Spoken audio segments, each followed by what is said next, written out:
सध्या शिवसेना आणि मनसेमध्ये आणखी एका मुद्द्यावरून जुंपली आहे आणि तो मुद्दा आहे हेरिटेजचा।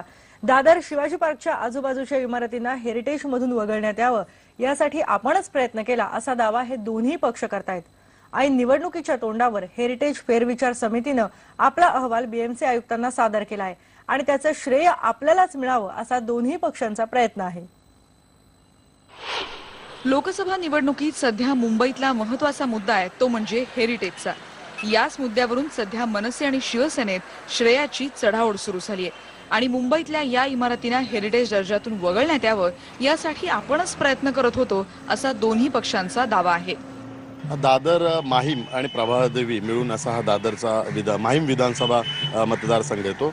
माहीम विधानसभा मतदारसंघात स्थायी समिती अध्यक्ष या नात्याने मी विकासाची कामं भरपूर केलेले, दादरचं स्विमिंग पूल असेल, संयुक्त महाराष्ट्राचं दालन असेल, दादर चौपाटीच्या सुशोभीकरणासाठी विशेष 5 कोटीची तरतूद केलेली ते कामही चालू केलं होतं। हेरिटेजचा जो मुद्दा होता तो सर्वात पहिला सभागृहात मीच मांडला होता। मुंबईतला दादर हा भाग दोन्ही पक्षांसाठी अत्यंत प्रतिष्ठेचा आहे।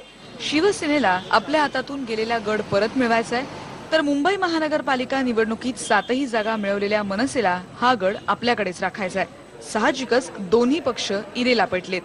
खरं लढाई होती ती आमचे नगरसेवक स्थानिक आहेत किंवा आमदार आहेत, संदीपजी आहेत, सरदेसाई साहेब आहेत, ह्यांनी शिवाजी पार्कातील रहिवासियांना एक सहकार्य केलं। खरी लढाई ही त्यांचीच होती आणि या लढाईवरनं सिद्ध होतं की जनता जर या लढाईत किंवा कुठच्याही लढाईत आंदोलनात सहभागी झाले तर निर्णय हे बदलू शकतात आणि त्याचे आउटकम पॉझिटिव्ह हे येऊ शकतात। त्यामुळे ही लढाई ही शिवाजी पार्कातील जेवढी जनता रहिवासी होती त्यांची होती आणि हा कुठच्याही पक्षाचा नसून हा त्यांचा विजय आहे।